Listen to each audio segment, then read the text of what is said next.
ये बिल्कुल सही बात है। दूसरे पंथों में वो संत तो है नकली और उनकी संगत है असली, और इस पंथ में ये संत है असली और संगत है नकली संगत है।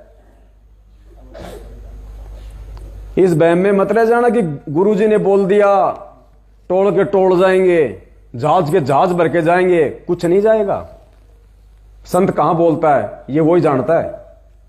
650 साल पहले भी ये कहा करते थे, एक भी गया कि बैठ के जहाज में? बता दो गया हो तो। उस समय भी यही कहा करता था परमात्मा। उसका काम होता है। स्कूल का टीचर ये कभी नहीं कहेगा कि तू फेल होगा। वो सबको कहता है कि सब पास होंगे, सब पढ़ाई करो, लेकिन पास तो वो होगा ना जो कुछ लिखेगा। ये दाव नहीं लगेगा भाई, ये दोबारा भगत जियो। और दास की तो भाई वही बात है, जैसे कहते हैं ना परमात्मा की, भाई अंधा आदमी लाइटन लेके जा रहा था और सामने से आ रहे थे वो लड़के खेलते खेलते। बोला भाई थोड़ा सावधान बच्चों, मैं अंधा हूं। उन्होंने सोचा बाबा मजाक कर रहा है। बोले तू अंधा है तो फिर लाइटन लेके क्यों चल रहा है? बोले तुम्हारे लिए लेके चल रहा हूं, मुझे आवश्यकता नहीं है, लेकिन तुम जो आ रहे हो ना, जो आंखें बंद करके, कहीं मेरे टक्कर मार के इस बुड्ढे की देह ना तोड़ दो, इसलिए तुम लोगों को रास्ता दिखाने के लिए। तो भाई और बहनों, दास को आवश्यकता नहीं है ये प्रमाण वो करने की। दास को तो परमात्मा ने समझा दिया, तभी तो दास उसकी नौकरी करके आपको समझा रहा है। नहीं, मुझे थोड़ी आवश्यकता है, मेरी तो नारद वाली भूमिका है। मुझे आवश्यकता नहीं है कि कौन परमात्मा है कौन परमात्मा नहीं है। दास को आवश्यकता नहीं है। मैंने तो मान लिया उसको परमात्मा अपने हृदय से। दास तो केवल नारद वाली भूमिका निभा रहा है, जो पार्वती के पास गया था। सुना आपने किस्सा? नहीं सुना तो सुन लो। इसका उदाहरण देते हैं बंदी छोड़ के। एक समय इस पार्वती के, जो भगवान शिव की पत्नी है, 107 जन्म हो लिए। 107 जन्म उसके हुए और प्रत्येक जन्म में वो भगवान शिव को ही अपना पति वर है। और वो मर जावे, भगवान शिव न्यू का नूर है। 108वां जन्म जब उसका होता है और गौरी नाम से वो उत्पन्न होती है, शिव जी से ब्याह हो जाता है। उस समय एक दिन नारद जी जाते हैं और पार्वती से कहते हैं, माता अकामबाई,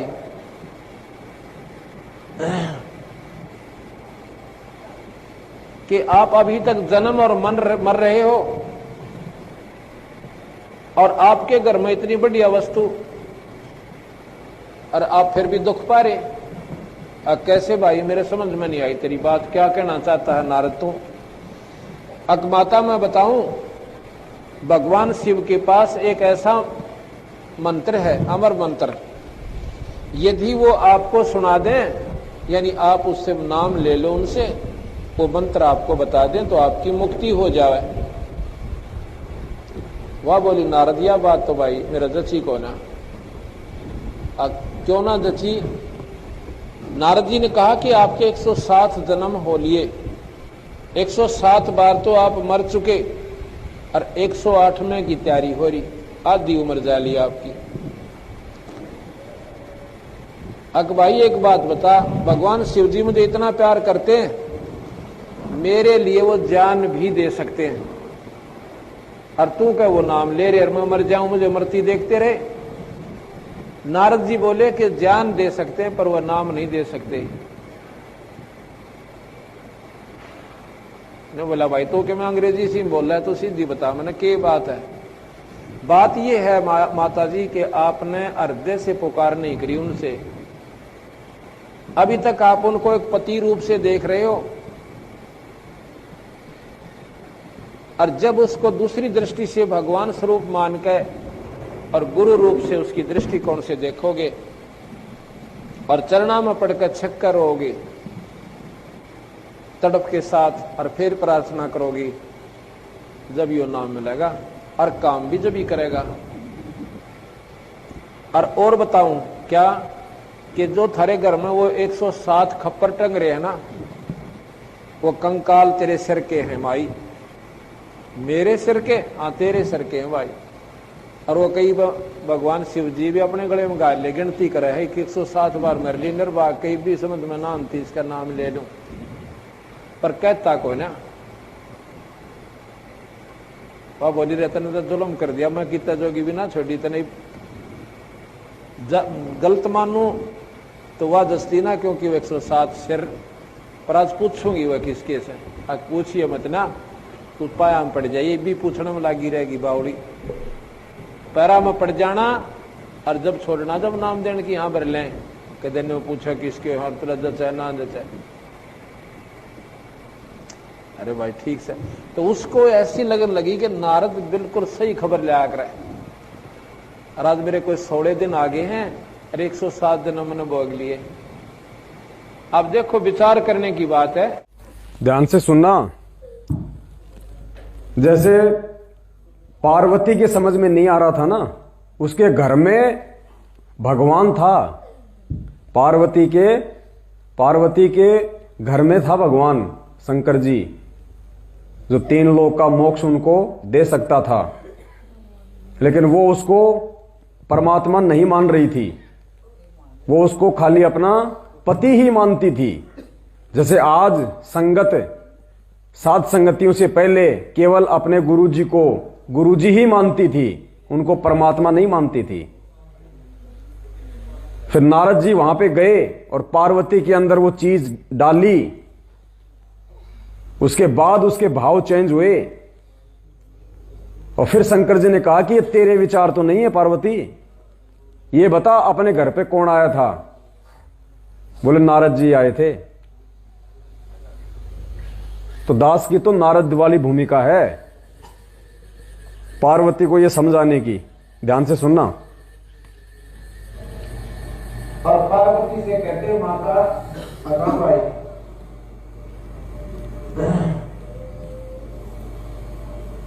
कि आप अभी तक जन्म और मन मर रहे हो,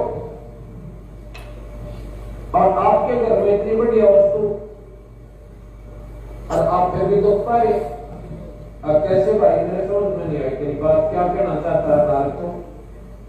अब माता मैं बताऊं, भगवान शिव के पास एक ऐसा मंत्र है, अमर मंत्र, यदि वो आपको सुना दे, यानी आप उससे नाम ले लो उनसे, तो मंत्र आपको बता दे तो आपकी मुक्ति हो जाए।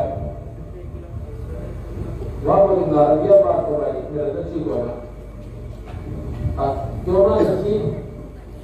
नारद जी ने कहा कि आपके 107 जन्म हो लिए, 107 बार तो आप मर चुके, और 108 में की क्या है भाई, आधी मर जाएगा। अब भाई एक बात बता, भगवान शिव जी मुझे इतना प्यार करते, मेरे लिए वो जान भी दे सकते हैं, और तू क्या वो नाम दे, मैं मर जाऊं मुझे मरती देखते रहे। नारद जी बोले कि जान दे सकते पर वो नाम नहीं दे सकते। बोला भाई तो अंग्रेजी से बोला है, तो सीधी बताओ ना क्या बात है? बात ये है माता जी कि आपने हृदय से पुकार नहीं करी उनसे, अभी तक आप उनको एक पति रूप से देख रहे हो,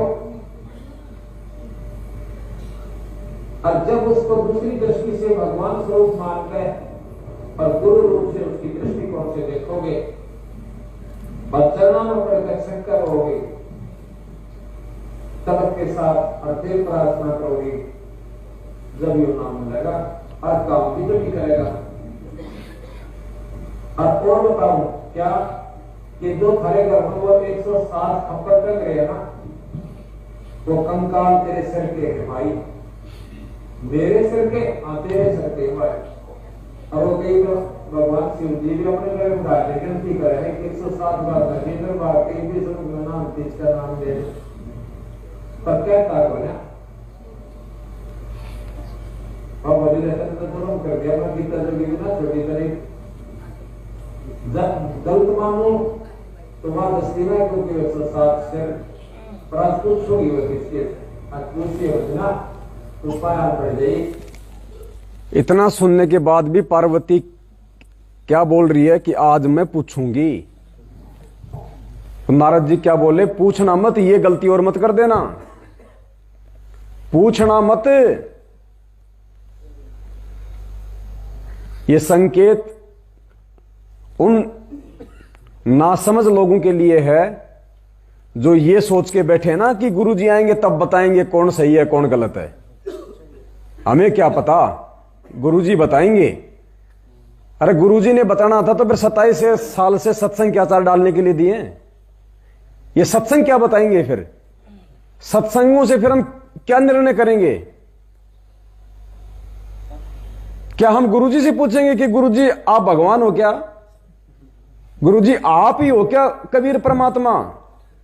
अगर वो पार्वती ये कहे कि मुझे नारद जी ने कहा था कि आपके पास में वो अमर मंत्र है, तो नारद ने कहा कि ये गलती मत कर लेना, उनके पैरों में गिर जाना। तो पुण्यात्माओं, ये परमात्मा है, इस बात का निर्णय हमने उनके जेल से आने से पहले पहले करना है। ये फाइनल है। कहीं आप सोचोगे लो मैं तो बाद में बन जाऊंगा भगत, बाद में मालूम पड़ जाएगा। बाद में तो पूरी दुनिया उनके चरणों में पड़ेंगे, जो बचे बचेंगे वो। उस समय कुछ नहीं मिलेगा आपको।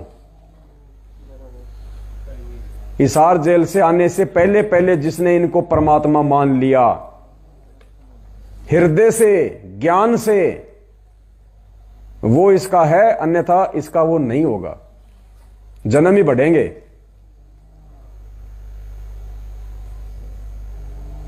और पार्वती कह रही थी कि वो तो मुझे जान से भी ज्यादा प्यार करते हैं, मेरे लिए जान दे सकते हैं। तो नारद ने कहा कि जान दे सकता लेकिन वो नाम नहीं दे सकता जब तक तू उसको पति से हटके परमात्मा वाली दृष्टि से। तो ये गुरु जी का जन्मदिन मनाने वाले कह रहे हैं हमारे को रोहतक से सारा नाम मिल गया। गुरु जी को मानुष मानने वालों को सारा नाम मिल गया। मिल सकता है?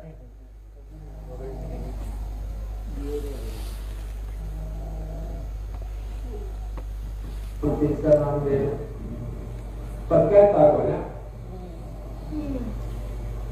और वजीलेटर को जुर्म कर दिया। मैं गीता जो भी ना छोटी करी गलत मानो तुम्हारा दस्तीना क्योंकि 107 से प्राचुत होगी वो किसके अचूसी होगी ना तो पाया पड़ जाए। एक भी पूछना लगी रहेगी बावली पैर में पड़ जाना और जब छोड़ना तो नाम देने की यहाँ कर ले।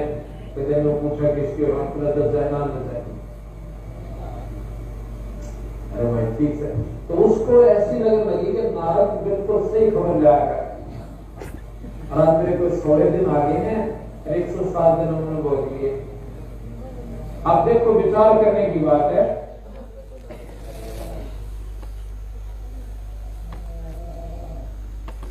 तो दास की सेवा तो नारद जी वाली है भाई। तुम्हारे अगर जचे तो ठीक, और नहीं जचे तो ठीक। मैं कोई अपनी तरफ से भी नहीं कह रहा।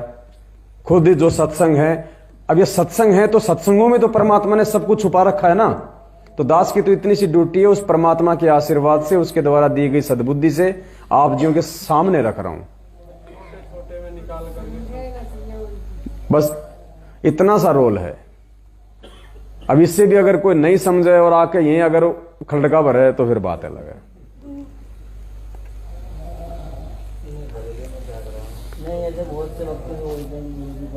अब की बार तो इधर से भी आया।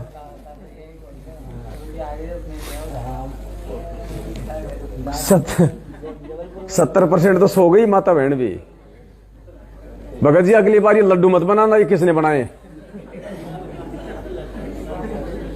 अब की बार बनाओ मिर्ची बहुत वो तेज वाली। हाँ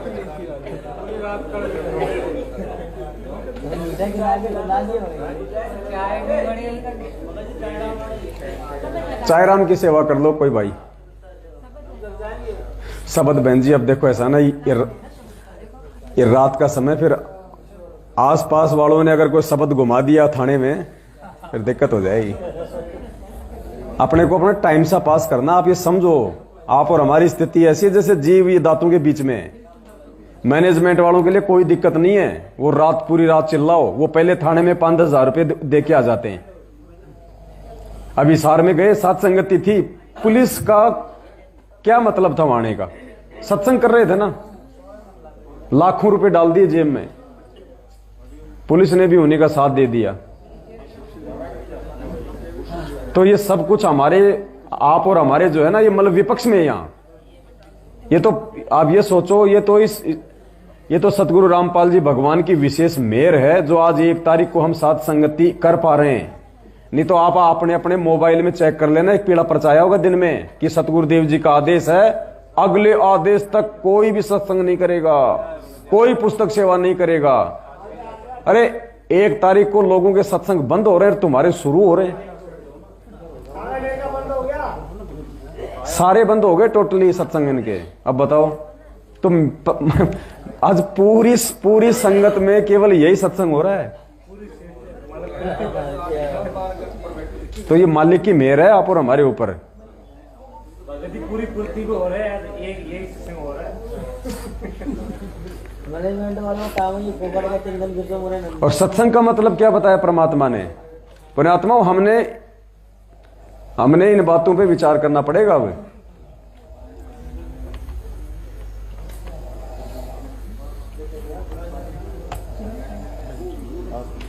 देखो क्या बता रहे हैं परमात्मा, सत्संग क्या होता है। गुरुजी कह रहे हैं कि 2 भगत मिलकर आपस में मालिक की चर्चा कर ले, वो भी सत्संग ही होता है। तो ये जो हो रहा है ना, ये कोई और कुछ नहीं हो रहा। ये हम कोई राजनीति की बात कर रहे हैं क्या? कोई लेन देन की, कोई रमेणी की, कोई ब्याह शादी की बात हो रही है क्या? ये सत्संग हो रहा है, परमात्मा का सत्संग। क्या बोल रहे हैं परमात्मा, ध्यान से सुनना थोड़ा। कोई समय आता है परमात्मा जब मेहर करें और पिछले संस्कार उदय हो जाए, एक बात ठेस पहुंचा जाती है इस प्राणी का और जीवन बदल जाता है। सत्संग का इतना गजब प्रभाव उससे। सत्संग 2 प्राणी बैठ के भगवान की चर्चा करते हैं, वो भी सत्संग कहलाता है।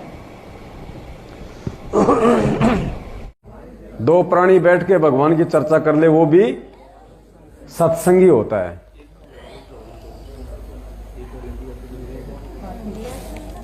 पहले चाय ले लो सब, है ना, थोड़ा आवाज मत करना, बिल्कुल शांत रहो। चाय चुपचाप लेके पी के और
इसमें ट्रे में डाल के दो ना, फटाफट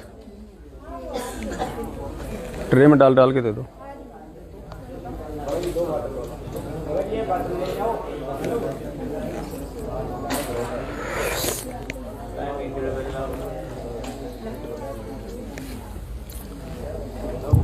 कल दिन में आराम से सो लेना, कल तक के लिए अपने पास ये बुक है।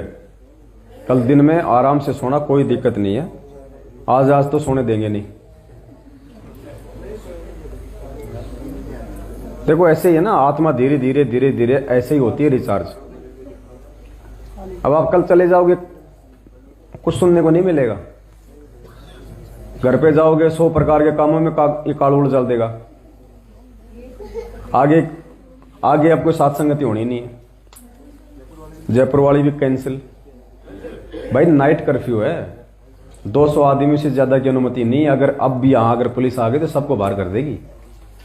10,000 का जुर्माना अगर जिसने वैक्सीन नहीं लगा रखी, 10,000 का, क्या कर लोगे? और जयपुर में आएंगे कम से कम 5,000 भगत, वहां क्या करोगे आप? ना आप थाने में दे सकते आप घूस। भाई हम भी भगवान की मर्यादा नहीं तोड़ सकते ना, इसलिए तो हम लोग ये डर डर के अपने सत्संग कर रहे हैं। देख लो अब इस काल के लोक में क्या कहता है परमात्मा, उस भगवान ने भी यहां पे छुप छुपा के अपना काम करना पड़ता है, छुप के, नहीं तो काल देख लो उसने क्या कर दिया। जो भी परमात्मा ने आश्रम बनाया अपने एजेंटों में प्रेरणा करके सारे आश्रम उसने उजड़वाए ना। इसलिए गुरुजी कहते हैं कि वो परमात्मा भी छुप छुपा के अपना काम करता है यहाँ पे।